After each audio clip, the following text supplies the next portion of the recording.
Ispitni centar je institucija nadležna za eksterna testiranja u obrazovanju. Osim nacionalnih testiranja, mi radimo i međunarodne istraživanja, odnosno PISA-u. Zadatak ispitnog centra je bio da sprovede PISA testiranje u skladu sa tehničkim standardima OECD-a, odnosno po procedurama koje su jednake u svim zemljama svijeta, testovi da budu identični u svakoj zemlji, u svakom trenutku. Uzorak je izabran po tačno određenim kriterijima i na osnovu toga dobili smo pokazatelje o postignućima učenika iz 3 oblasti, iz čitanja, matematike i prirodnih nauka.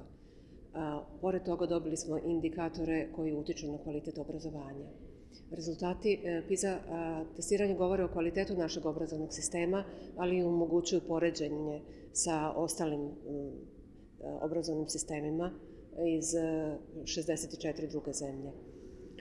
Na osnovu toga napravit će se akcioni plan čiji je cilj popravljanje našeg obrazovnog sistema.